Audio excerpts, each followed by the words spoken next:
So good morning, everybody. It's indeed a great pleasure that today we are celebrating the International Day of Yoga with the theme wellness and well-being for everybody. Stay home, stay safe, and at the very same time, stay healthy. See, the meaning of life always becomes much more enriching when we really self-realize our goals of life. But in this process, we need to understand that the education, the society, the entire social setup, it actually helps us to excel in this human life and actually get expertise in the fields of all the existence that we are doing here on this earth. So anyway, we encounter a lot of diseases, we'll have a lot of problems around us, but that's not the way that we are going to get intimidated with life. We are going to be positive, we are going to be assertive, we will communicate with people, learn every single minute, and have such a broad-mindedness that we would like to share our knowledge with everybody with so much of self-esteem and confidence. In this regard, on this day, I'm very happy that on behalf of Sri Vidyaniketan Degree College and Sri Vidyaniketan Educational Trust, I take this opportunity to immensely thank our Honorable Chairperson, Padma Shri Dr. Mohan Babu Sir, and our revered CEO, Shri Vanshu Vishnu Sir, for always giving us opportunity to conduct a lot of programs for the students and faculty on campus as well as the public.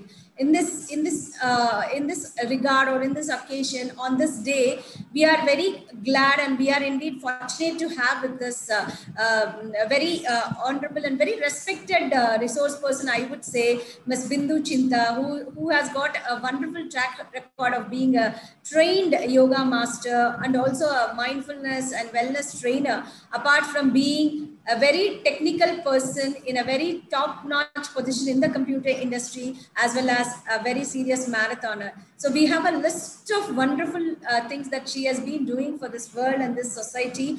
And I take pride in inviting her for this session on the International Day of Yoga, that all the problems are illusions of the mind. Indeed, we should become happy, that our personality should bloom every day for a healthy living and a safe living. So I hope that this session that we are going to do on wellness with the resource person, Ms. Bindu Chinta, I think it's going to help us, and hope that all the treasures of life are going to be there with us when we choose to be wise with the healthy lifestyles of living. So I welcome her to this session, online session, to interact with all the faculty and students and whoever is joining us today on the YouTube as well. And I hope we have a wonderful session that we are also part of a healthy existence in this world. Thank you so much. Welcome, Sindhu. We are very happy to host your session. Absolutely. Thank you so much, Asha, for welcoming, for that warm welcome. I'm so excited to be here. Before we start into our session, I just want to clarify a couple of things. I thought we wanted to record, right? So shall I make someone as a co-host or someone so that they can record on their system or something, Asha? Sure. You can make us, any one of us or me also. Yeah, definitely. Okay. Yeah, because I think when I say, I'm just seeing only make host, but if I say make host, maybe I might not be able to share. So I'm not sure if what we can do on that. I mean, is it okay? Or you want? Only you have to permit any one of us to be the co-host. Just click near us and see whether we can become the co-host. Yeah, it shows only host for me, not co-host. Like I see only make host. Yeah, even for you, I mean, for anybody, it says like make host. I mean, I'll give you you can record and we will see what can be done, because it will be on the YouTube, Bindu. Later on, you can edit from your end. Okay, so I mean, it's a long, so sure, I'll try to record it on cloud, because I don't know whether in system it will go or not, this much big video. That too, along with the screens and everything. So I'll try recording it on cloud, and we'll see how it goes. Yeah. Yeah. Okay, I'm just saying. Yeah, it has started, Bindu. The recording has started. Yes. All right. All right. Thanks, everyone. I know we had to go through some kind of a technical constraints, but I think we all maintained our compose and we all maintain that peace without getting stressed out, that itself shows how much in a meditative state we are, and we want to accept or learn about this yoga and more wellness. So I think we're already in that state, but let us continue. And I just want to share whatever I have on my with me, like I want to share with you all this evening or this morning. I know we are in different time zones, in multiple time zones over here. So one thing is, maybe whoever are not speaking, if they can go on mute, please. We can use chat option so that if anybody have any questions, they can key in their questions there. If needed. How many links is there?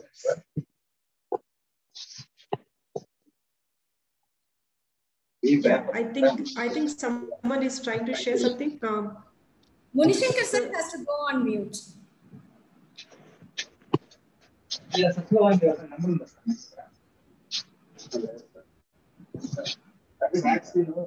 you have to mute yourself, sir, Munishankar sir. Oh, I think I can do that, Asha. So I did it. All right. Yes, we can get started. So if you have any questions, you can keep adding them into the chat. So maybe if not in between, I'll try to address them in the end of the session as well. And then we will go as it goes. Okay, so let me go ahead and start sharing my screen, and then we will take it forward from there. And also,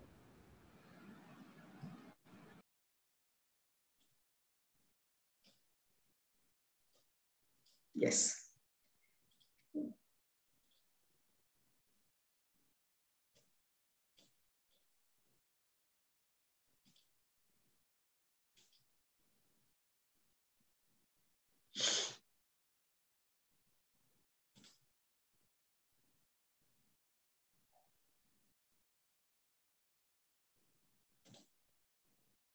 Okay, what happened? The screen is visible, Bindu. You just have to roll it, that's all. Sure, yeah, got it. All right, let's get started, everyone. So this is Mind, Body, and Spirit by myself. I am Bindu Chinta. I'm a certified yoga teacher from Yoga Alliance Board here in United States. I teach yoga in local temples and local, so many churches and all those other places wherever I can. I go and teach. I volunteer my time to teach over there. I teach meditation, and recently I have acquired mindfulness certified training as well. So I do teach those kind of mindfulness sessions and all that. So that is about me. And now let's get started. So about yoga, we all think about so many things, and basically everybody think once when they say yoga, it is all about body or doing those asanas or doing those exercises. So that's what it typically comes to everyone's mind, that when someone says as yoga. But today I want to bring in a new concept, not a new concept, it is our old concept only, but maybe we are not practicing it so much as we focus on yoga or exercises or asanas and all that. So that's why I want to bring in this meditation, which will help us to sync between our mind and body. So let us first see mind and body, and later once we complete this, I'm going to share something about how to lift our spirit as well. So that is what we are going to see in these sessions. So first is mind and body. So for that, I want to talk about something called these chakras. So there are 7 energy. Chakras are also called as energy centers. There are 7 energy centers in our body. From the bottom of our spine, they are located along our spine, from bottom of our spine towards head and maybe a little bit above our head. So there are 7 chakras or 7 energy centers in our body. In this session, I want to talk on this concept, how to enhance or how to bring harmony to our mind and body by working on these chakras. That's what I want to share in that mind body section. So let us see all these different chakras and what all we can do in order to make them work, or they say some blockages, or clear them. How to make them to work along with us. That's what I want to share with you all. So as you see, they are all different colors, and each chakra is located in some part of our body along the spine, and then each of them is associated with one of the colors and touch and sound, some things like that. Let us see what those chakras are. So first of all, what is a chakra? A chakra is nothing but it's a kind of a circular object. We can say like a wheel-like energy, and it is turns left, right, something. It kind of moves that way, and it receives and assimilates and transmits life energy. We have in our body those 7 major chakras. And this is one of the pictures that I think closely connects to how a chakra might look like. The wheel of salvation from the temple of Konark. So I think it will give us a picture of how a chakra might look like. Now with that, let us see all of these 7 chakras at a very brief. I'm not going to go in detail. There is so much information is available about these chakras, but I want to just create an interest in you to learn more about these chakras and how they will to soothe our life. So first one is Mooladhara chakra. That is, and there is English name, and there is also a Sanskrit name for each of these chakras. So first one is root chakra. If you think of your base of your spine, and the base of your spine, at the end of the base of the spine, you will find this root chakra, and it is located at the base of the spine. And the development phase of it is from birth to maybe the 12 months of time. That is the time that kind of chakra is formed. And the element it is associated with is earth. So it is at the bottom of it is associated with earth. And each of the chakras are associated with organs in our body as well. And this one is associated with nose, and is associated with us, and that's why it is associated with sense of smell. And its color is red, and opposing force is fear. And when this chakra is in low or in low of energy, then we come across a feelings of the negative emotions of fear. If we are feeling fearful, that means that energy is deficient in the root chakra. That's what it means. And it is associated with the feeling of survival and safety.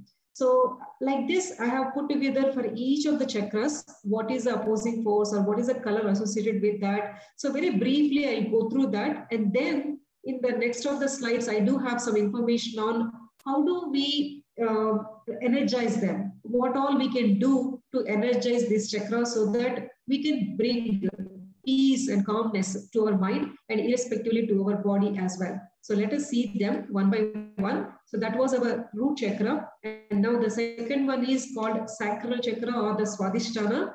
It is in the lower abdomen region, and it is developed during 6 to 24 months of time. And its element is water, moving. Anything moving is Swadhisthana. And its sense organ is tongue, and it is associated with the sense of taste. And its color, as you see, it's orange. And whenever we have some kind of guilty feelings or we are ourselves, that is what this chakra is all associated with.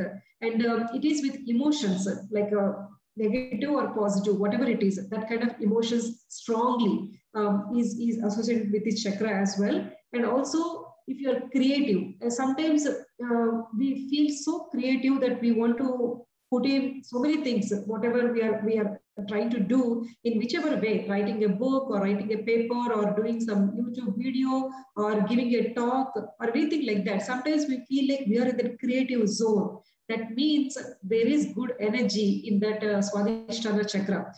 Oppositely, if we feel very down, we are not being able to communicate or we are not being able to feel that much emotion or energy for anything, that means there are low energy fields in that chakra. So, and then let us see the next one.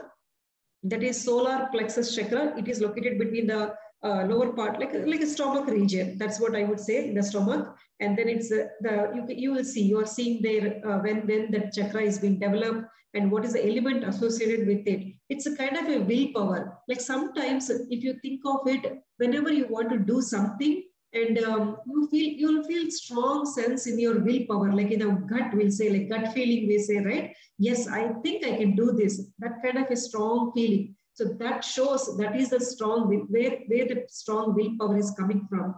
It is yellow, and whenever you feel strongly towards any goal, whatever you have set, whenever you feel that strong willpower, that means this chakra is acting and there are good energies in the chakra. At the same time, if you are feeling very low in energy or demotivated, or you are not even feeling like, no, I don't think I will be able to do this, that kind of a low self-esteem, if you are coming across, that means the energies are down over there. So this is kind of a very high level I'm going through, but if you really want to study about these chakras, there is so much information available, and how to regulate these chakras, what kind of meditations we can do. There are so many meditations even available on YouTube channel as well to activate these chakras or to bring them out of those deficient energies that I will share. I'll share some details over there also. But just please follow along to see what each of these chakras functionalities are. That is what I'm trying to share over here. And then next comes is heart region. As you say, its color is green, and it is located in our heart region. And its element is air, the breathe, whatever we take in and take out, that is the air it is associated with. And when it is full of energy, then you will, when it is full of energy, you will see that compassion, love for others, and you will feel connected with other human beings. Sometimes we feel so much love between two people, like even if you don't know them or know them, even for the family members, sometimes you feel like you are pouring. I mean, you can't express it, but you can feel that connection. That means the chakra is open, like it is connecting to that other human being. Similarly, same way, sometimes it is closed. We don't feel any love or any connection with other human beings sometimes. No, how much ever we try, that means the chakra is closed. So we want to work on that to make it open and to get connected with other people. Then the next one is throat chakra, that is located, as it says, it is Vishuddha, it is in throat region, and it is, the sense organ is ears, and it is a light blue color, and it is all self-expression. This like sometimes we have so many thoughts, so many feelings in ourselves, but we are not being, sometimes we feel like I'm not being able to communicate this with others. How much ever I tell them, still it is not being communicated. They don't understand, or it is not reaching that other person. That means there is the block in that Vishuddha chakra. So we want to work on that one to freely, nicely express our thoughts and our feelings as stories or songs, in whichever way you want to deliver them. This is the chakra we want to work on. So then the next one is third eye chakra, that is in between your eyebrows. It's called Agna chakra, and its element is light, and color is kind of a violet or indigo kind of a color, and it is associated with our intuition. Like sometimes we feel, right? Yes, I think, I can feel it. It is my intuition, my thought that it is going to happen like this, or it is not going to happen like this. So that it is associated with that imagination. I'm able to imagine. Sometimes whenever somebody tells us if this chakra is blocked, even when they're telling you some story or something, you're not able to imagine what is going on or something. That means there is a blockage or kind of whatever in that particular chakra. But when it is open, you are able to connect with your intuition and imaginations very nicely. Otherwise, if it is not, then that means there are low energies in that chakra. And then the last one is crown chakra. It is in the Sahasra. That is, it is not in the body itself, but it is little bit above your head. Maybe some little, like 2-3, some bits of it, like above your head. And its element is thought, and color is violet, and it is closely associated with your brain and whole nervous system. And this one, if this chakra is open, then only we'll be able to connect to whatever that higher power we say. We might say in different names like universe or God or a higher power or something bigger than me, something larger than me, whatever it is, whenever you are trying to connect it. If you see like you are not being able to connect to that higher self, that means there is blockage in this particular chakra.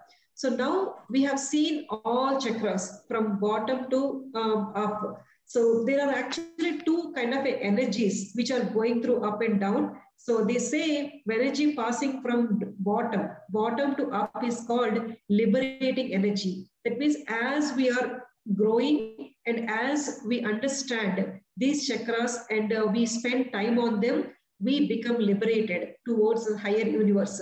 And similarly, if the energy is passing from top to bottom, then it is something called that is called manifestation energy. Like for example, you want to buy something, so a thought comes into your mind. So you will think like, okay, I want to buy something. That thought came. You visualized that, and that thought came into your mind. Then you'll speak about it. Okay, what I want to buy. This is what I want to buy. Like that, you will communicate it, and then in the heart, you will put towards your nice nurture or love or emotion with your heart. You will love it like, I want this kind of.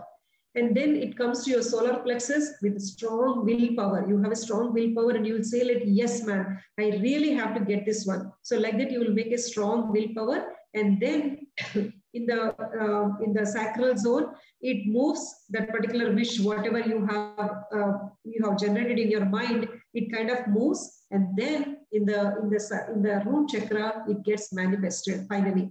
So like this, the energy have to move from top to bottom for anything to get manifested. And similarly, from bottom to up, like physical survival, then you come across like any authentic desires you will take, and then ego, we will overcome that egos, and then even the attachments, we will leave a little bit attachments, and then we'll open about it, and then with intuitiveness, you will get spiritual awakening as well. So however that energy is flowing from bottom to up or top to bottom, this is the way they get manifested and liberated. So this is the chakra energy flow. Now let's see again at a level, what are all the things we can do to improve these chakras if there are any, if we think it is not happening, how do we improve it? So for example, if this chakra is in deficiency state, deficiency meaning little low in energy. If the chakra is little low in energy, for example, this root chakra, if it is little low in energy, what happens are these. Like you will not be able to be certain. You will not be able to tell them to stop. Like you will not be able to set boundaries to the people. So that's what I think it happens. And working with adequate self-discipline to like, whenever we are achieving a goal, we will not be doing it with good self-discipline. We might be just very, what I say, like, we will not be constructive in doing that. So that's what happens when it is in deficient. And similarly, if it is in excessive, then we might, we will hold our possessions and we just don't want to let it go. That also happens. So a chakra can be excessive or deficient, but what we want is, we want it to be in balance always. So that is what we want to strive for. So what do we do? What kind of practices we can do? So take care of your body. Your body is your most important. The only one body is given to us, and this is our life. So nourish it and take care of it. Feed good things to your body instead of eating all kind of eating any food that is fine, but just be mindful about what you are feeding your body, that is taking care of it. And also earth. So we say Mother Nature and earth. So spend some time in Mother Nature, maybe going on those walks or spending time near some lakes, whatever it is, in whichever way is possible close to your home. So that is one of the practices we can do to bring that root chakra into balance. And then journaling, like sharing your thoughts into a journal on what you want to achieve or whatever your reflections are. Even those things, I think, makes our root chakra balanced. And when this chakra is in balance, you will find like self-control. You will be able to find that I'm able to control my desires, thoughts, everything. And I will have physical strength also. I don't feel very low energy, not like that. I will feel very good physical strength and also patience. That is what we will experience when this chakra is in balance. So that is about the first one. Now, similarly about the second one, If it is deficient, we fear the change. Like change is the one consistent thing that will happen to our lives, isn't it? Like, I mean, everything, something we think of when something else comes in. So we have to just accept and adopt that change and keep moving on with it. That's what we should be doing. But if this chakra is in low energy, then we always fear of change.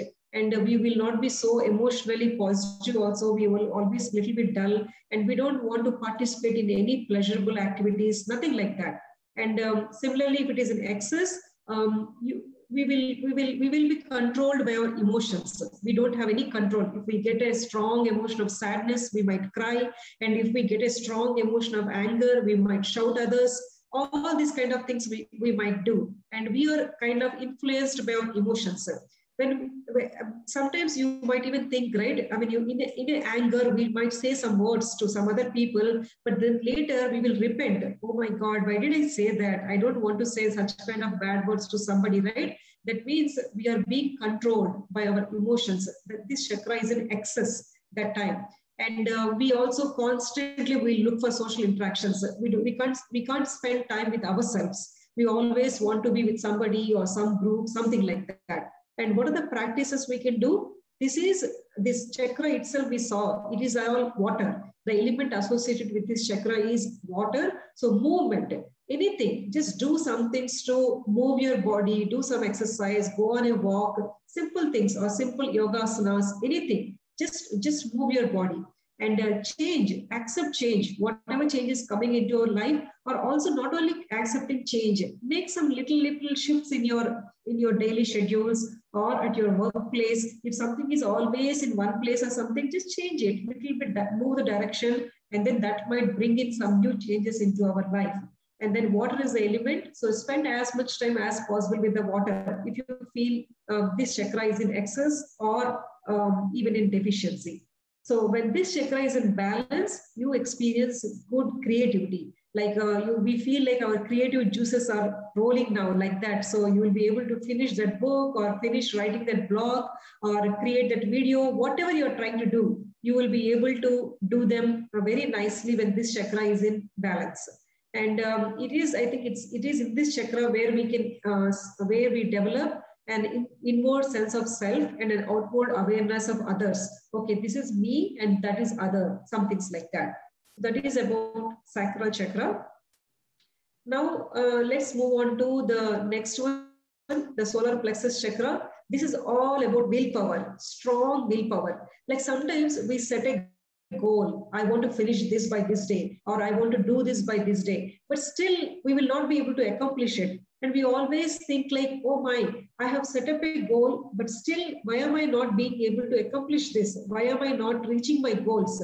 That means this willpower is down, or willpower, it is not helping us to be in control of the things. Like you are not feeling self-confident, or you are not feeling that self-esteem of yourself that I'm able to do this. So that those are the deficiencies and excessive. And if it is very much excessive, we unnecessarily boss on others. Like, oh, I'm in the control, so I have to control all these things. Kind of we try to dominate others. And that is not good as well. We all want to be equal. We all want to share and care for each other. So this is one chakra that we might want to focus on. And when this chakra is in balance, you will have good confidence that I will be able to do anything, and you will also feel a kind of a control in your life, that you will not feel like, oh, I'm controlless of my things, whatever is happening in my life. No, you will have a good control on the things, whatever are happening as well. Now let's move on to the next chakra, that is heart chakra. It is all about love and compassion and harmony for others. Like if you are feeling not connected with other people, that means this chakra is low in energy. And similarly, if you're just always giving, even without even keeping anything for yourself, you're always giving away for things, or focusing on more on others instead of on yourself, and also living for others. If you're doing such kind of things, that means it is an excess. So we don't even want that excess also. We want to be in balance. So what are the practices we can do? charity, some kind of a charity, helping others in whatever slow or some manner what we can do. And also the element of this is air. So meditation is the best thing to bring this chakra into balance.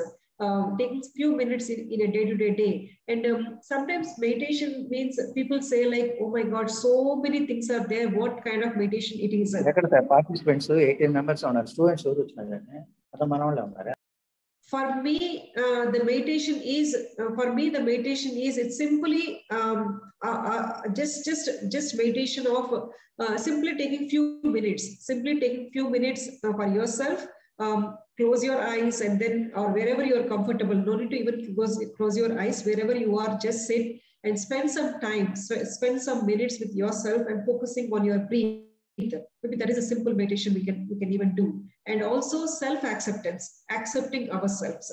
That will give you deep connection with yourself and even with others as well.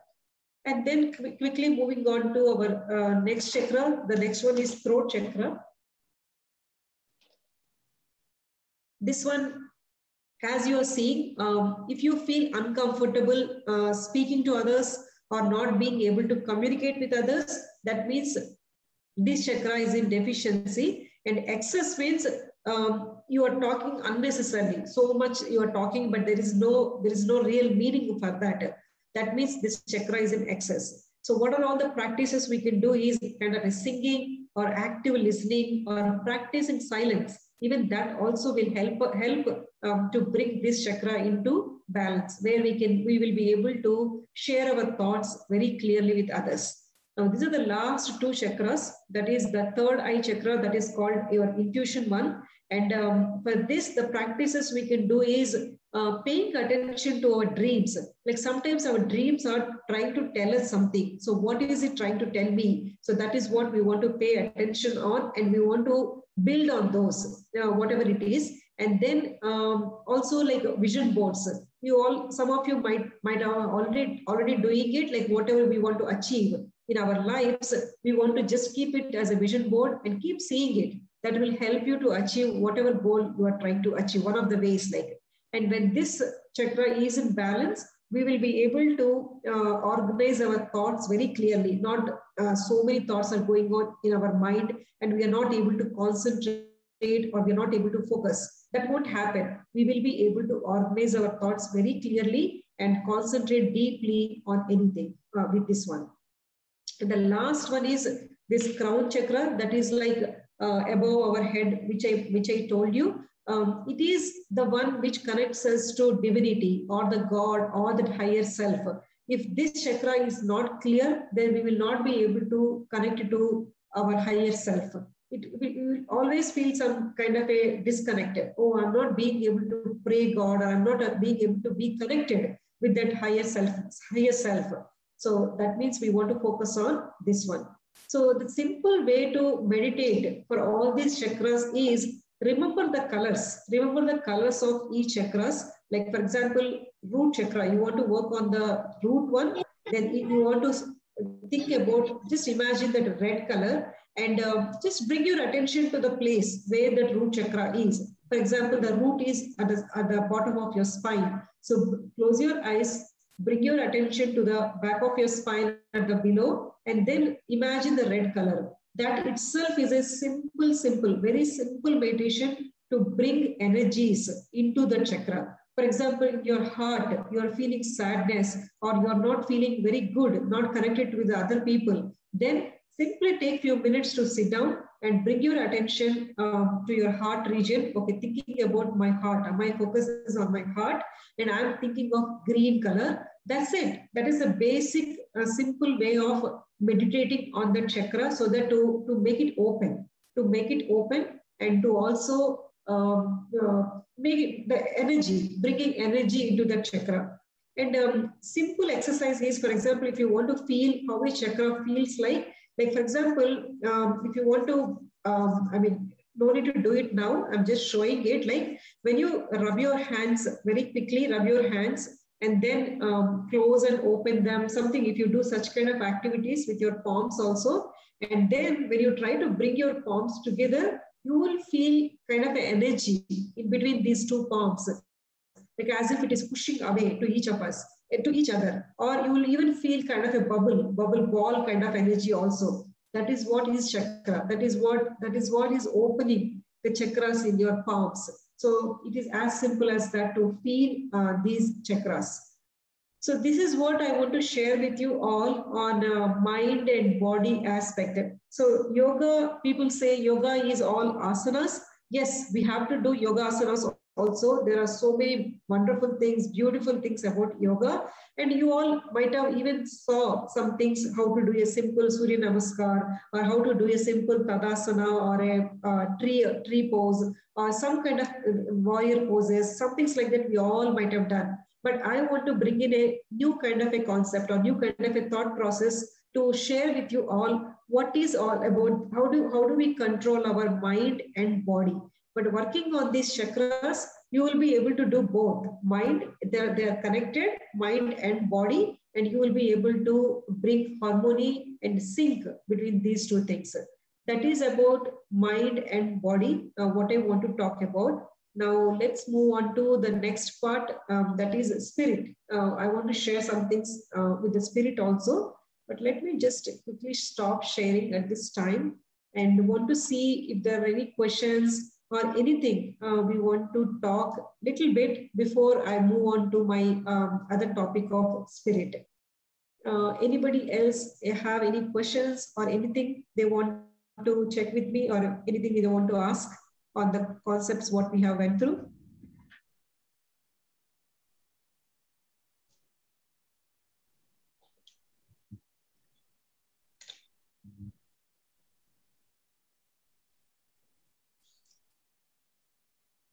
Okay. If not, let me just go back and complete that spirit part also, and then I'll come back and see if you all have any questions on that. So let me share my screen one more time. So mind and body is okay. Now what is a spirit? Like how do we keep ourselves happy? Like if you are not happy, your body also suffers. There is a connection between our mind and between our body and between our spirit. Like even if you're healthy, but still if you're not happy, then that is not good as well. Your body cannot be that healthy all the time, not feeling happy. So that is what I want to share with you all, something called a wellness theory, which is developed over here in University of Pennsylvania by Dr. Martin Seligman. He is considered as father of this movement. Actually, in 1998, he was the president of American Psychological Association. And in that time, he has set this positive psychology as a theme for his presidential year. So what do he mean by positive psychology, or what is positive psychology means?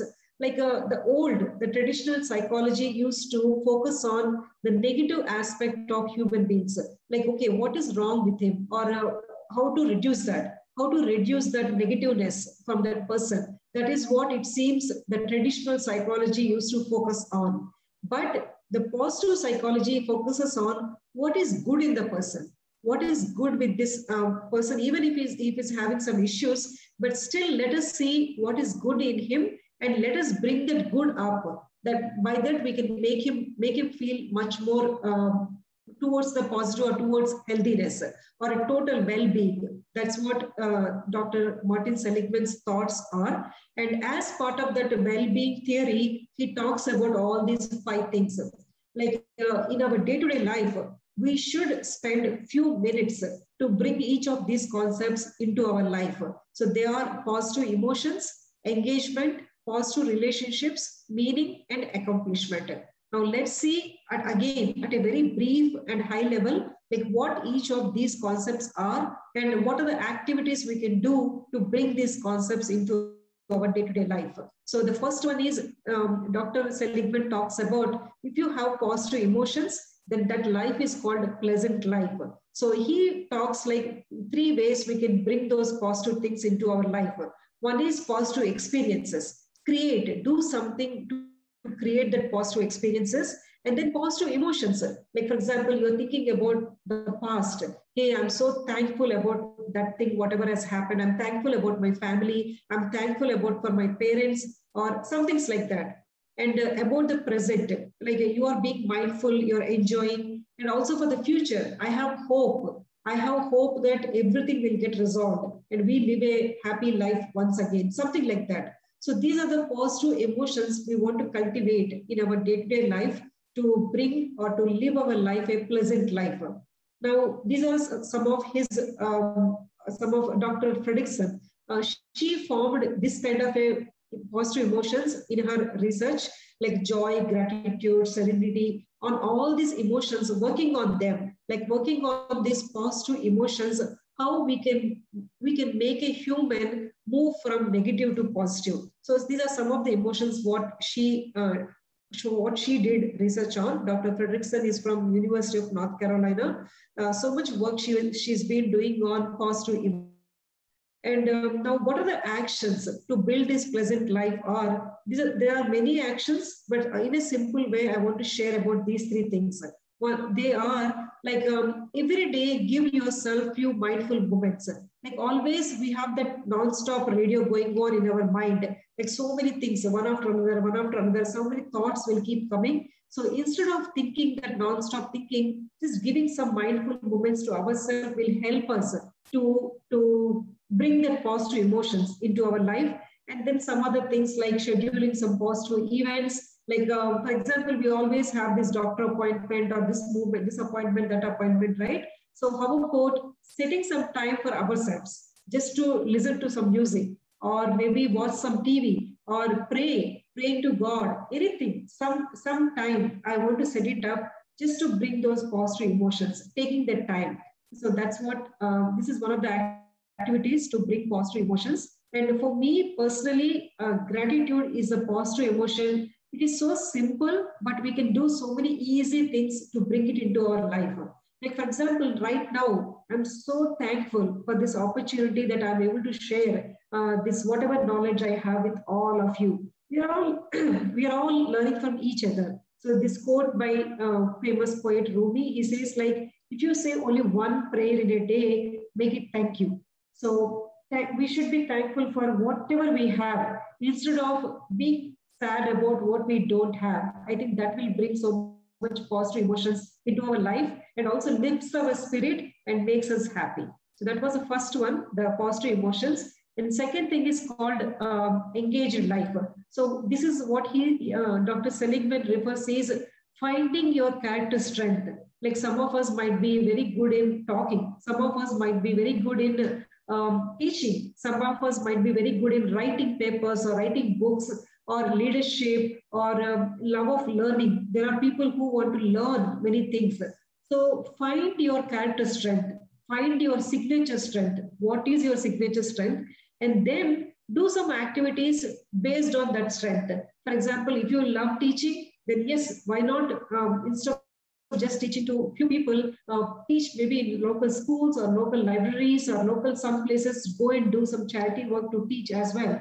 So what happens with that is you are in it, you experience that flow, like kind of we are in that energy, we are feeling that emotional energy. So that will redirect our emotional energy and make us feel engaged in that activity. So those are some of the activities.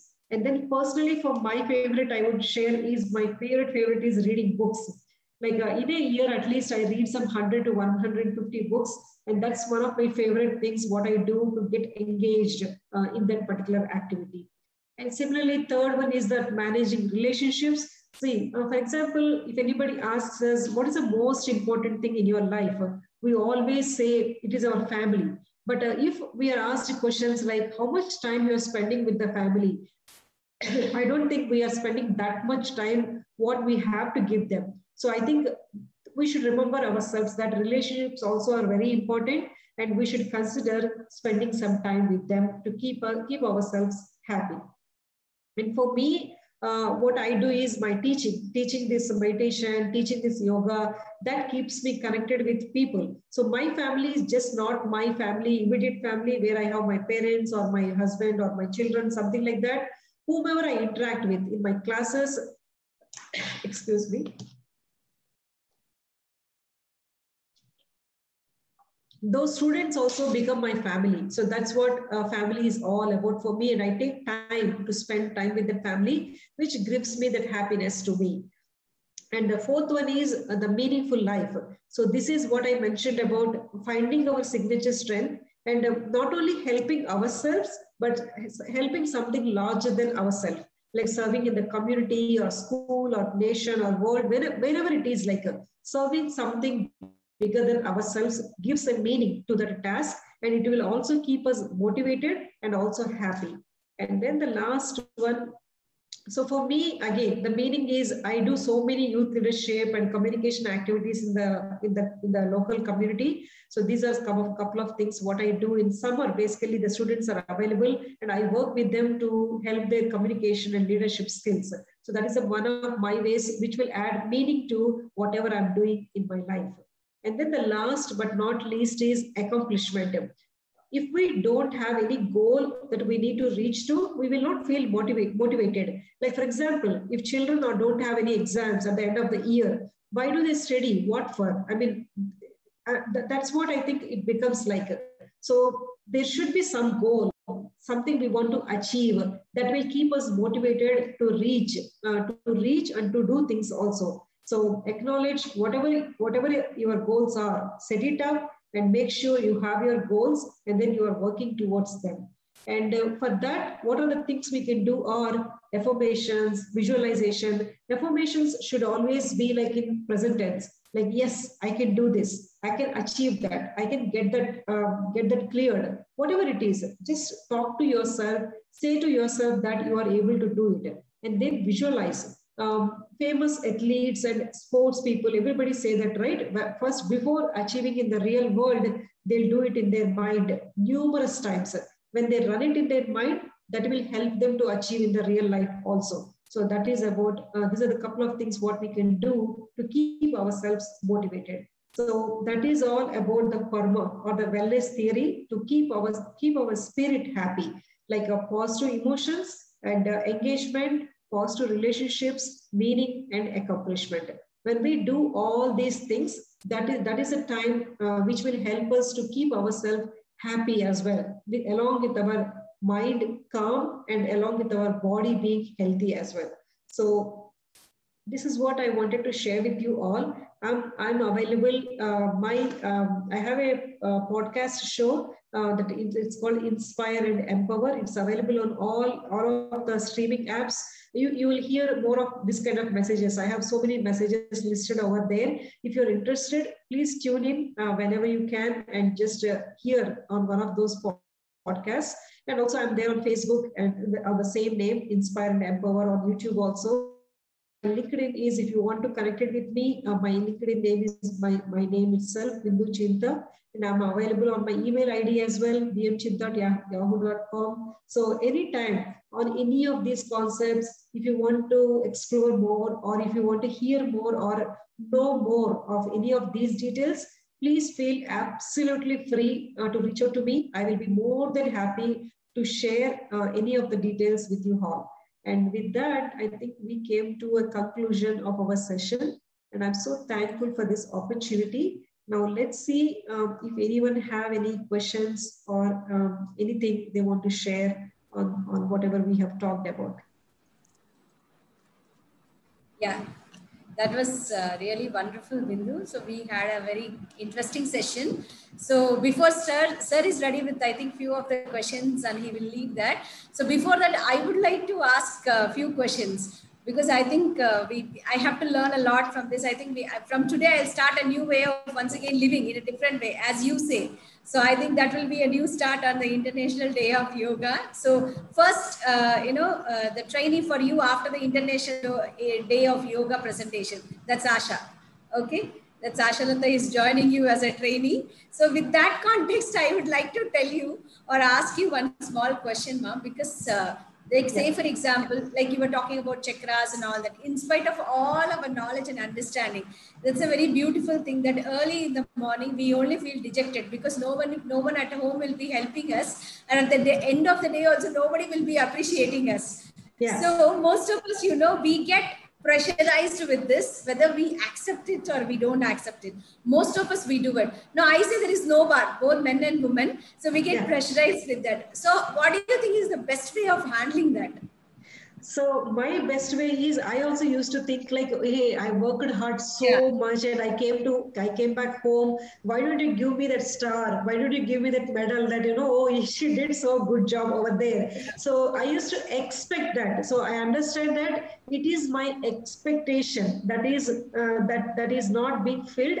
And then I get angry. Like I expected something. Everybody needs to, I mean, my family at least have to ask me some questions or sit with me, talk with me. But it don't happen like that, because they have their own day. Their day might be different. Their day might have been difficult. We don't know. So it is that expectation is what is causing us that unhappiness or sadness or anger and everything.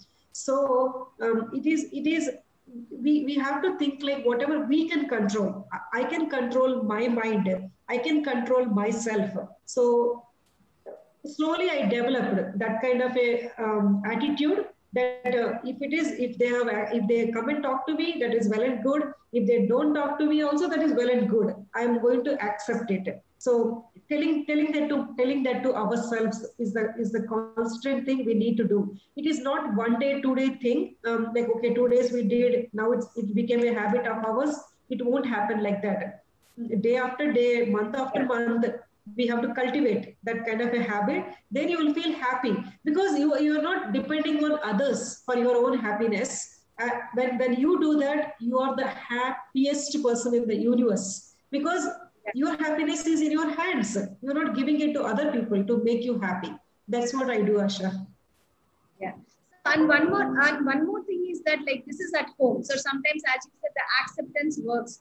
But when it comes to the office, this is much more intriguing, because right from the start to the end of the day, maybe our wavelengths don't match, or we are getting irritated, or we don't accept others' viewpoints. Many a time. I'm not only talking the boss point of view. No. Most of the time I talk in the subordinate point of view. Actually, we say that we should give them respect and all that, and we accept it. But sometimes, as you know, when the outcomes come, or when there is a kind of a turnover where there is no deadline met, then how is it that we can handle this? So I cannot make them do yoga at office. So absolutely, see, that is what is happening most of the time. Like, we are building a lot of pressure on ourselves. So when they don't cooperate, also we will get frustrated. So how do you think we can handle this? Not only for me, everybody who works, they'll have a huge problem with this, either at the lower level or the higher level. So how do you think we can manage?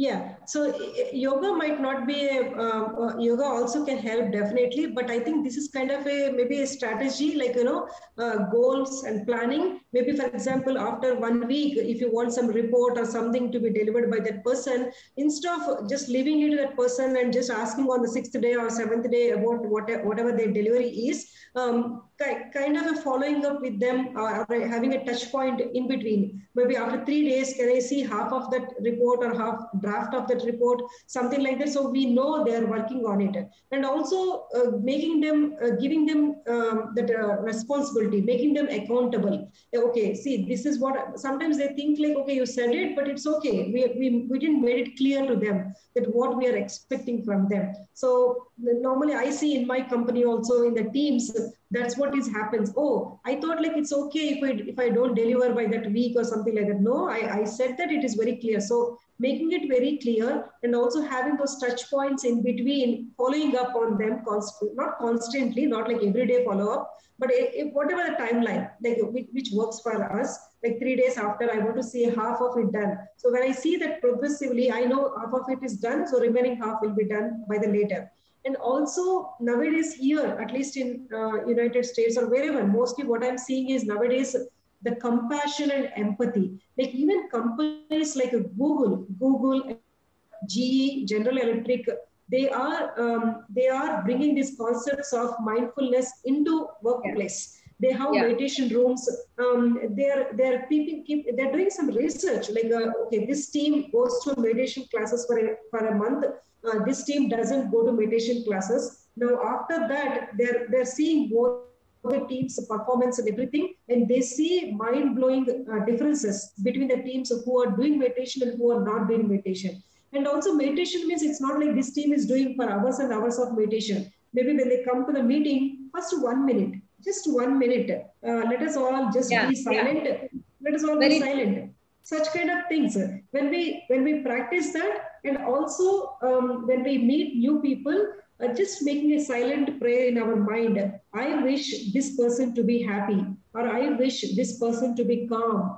By not sending that positive wishes to that person, make even our dialogue very harmonic. Like even if they have negative feelings towards us, I'm sending you positive intentions, positive prayers to you. So definitely that dialogue will become very calm, even in workplace, for example. It will take some time, but definitely we'll have good results. Yes, absolutely, absolutely. And having that empathy and compassion and thinking from that person's perspective, okay, maybe that person really had a problem, some things like that, understanding, Sir, if you can ask. Yes, madam, there are some questions from participants. It seems they all have COVID in the back of their minds when they have put these questions. Will pranayama increase oxygen levels? Pranayama increase because oxygen people levels. are dying due to the fall in the oxygen levels. So one of the participants is interested to know. Interested to learn. I mean, I can't talk to the scientific aspect of it, but definitely pranayama is always good for our health to make our lungs stronger. That's what the breathing exercises is all for. And I think it definitely helps. It definitely helps to keep us more active and keep those oxygen levels up. Yes. Second question, madam. How much time will yoga require to boost our immunity? Maybe if we practice for 6 months, is that time sufficient to raise the immunity levels? Yeah, they say like for meditation, at least what they say is as per your age. Like for example, if we are 35 years old, then you should do 35 minutes of meditation each day. That's what they say. Like the 35 minutes need not be in one stretch, like 10 minutes in the morning, 10 minutes afternoon, 10 minutes in the evening, and 5 minutes somewhere later. So like that, they say like that is the time cycle we have to follow for meditation or even for yoga. So I think, yes, definitely within the 6 months of time, you should be able to see some changes if you practice like that as per your age. Yes. Third question, madam. Can you suggest some ways to handle the examination stress? You know, in India nowadays, students are listening to this kind of news that examinations will be cancelled. Automatically they are switched off, and in a day or two again they will be informed that they will be having examinations. I know. They are completely unsure of whether they would be writing their examinations or not. So all of a sudden they announce, and that is creating a lot of stress in the minds of the students. Yes. And my own son is one of the victims of that. Victims. So I know, absolutely. I completely agree with you, sir. And I'm on this with the students also. I mean, poor students, really. I mean, it is such a young age for them to understand whatever is going on around them, and also have to cope with all this uncertainty. It is very difficult. I mean, for us, at least in the elder age, we have come through so many things. We might be able to cope up with them in a different manner. But students being at a young age, for them to face this kind of challenges is very difficult. First of all, I'm with them. And for the stress aspect, what I tell is like a breathing. Breathing is kind of a, what I say is it's your superpower. It is your superpower you have in yourself. You don't need to go anywhere. You don't need to go to the market and buy it and come, or you don't need to depend on anybody else for that. Simple breathing, taking a nice long breathe in and nice long breathe out. Just do it for 4 or 5 times or 5-10 times, and just see how much it relaxes your mind immediately. And even nobody needs to know. Like even I tell all my students, you're taking a difficult math test or in a science test, teacher asked you, but you are about to answer now, but you're stressed or anxious. So what you do, take a nice long breath and breathe out. So that breathing exercise, it is in you, it is within you, within your body. Your body, I mean, it has provided that tool also within ourselves. So I say breathing exercise. So take how much ever time you feel comfortable, at least 5 minutes a day, at least 5 minutes a day, start doing those breathing exercises. That will really help you to come out of those stress, whatever stress it is, need not necessarily be examination stress. Yeah. Thank you, madam. One more question, madam. Last question. Yeah, sure.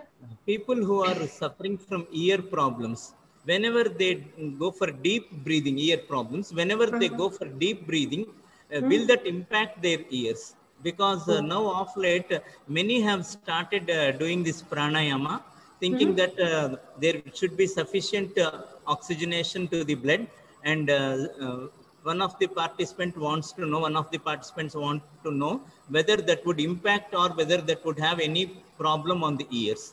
Or yes, those who are suffering from ear problems, what should be the breathing exercise or process for them?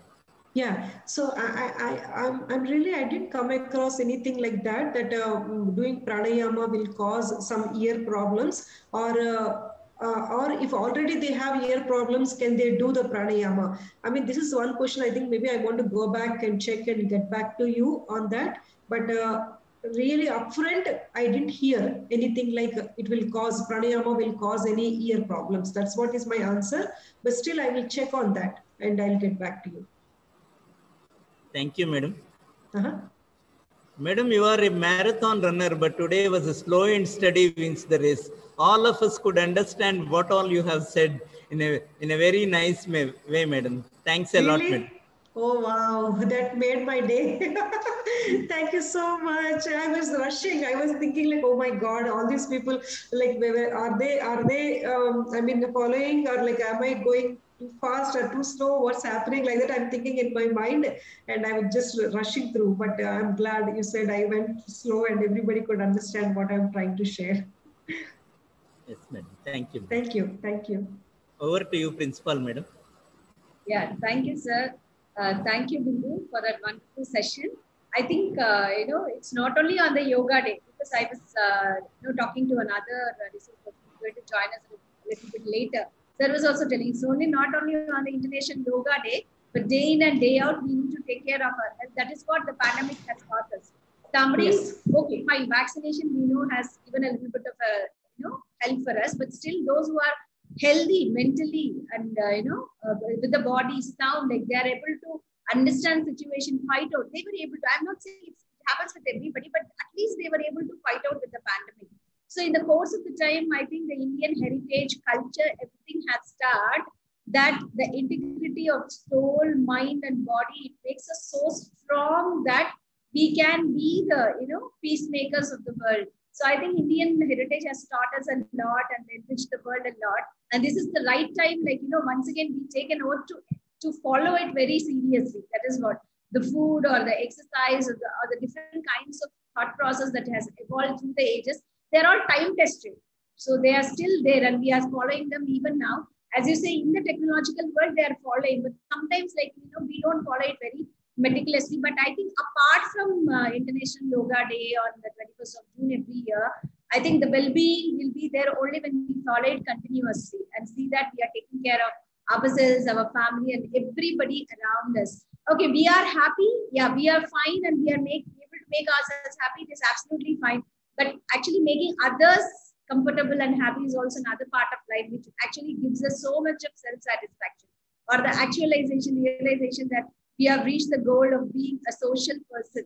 So I think that is what we all look at. And as the people very much involved with education and educating the younger generation for the future, I think this was a wonderful opportunity to connect with you. And thanks from all of us here for after, the technical snack that we had, we were able to set up the show once again and had a little bit of interaction in the course of the time. Thank you so much for joining us.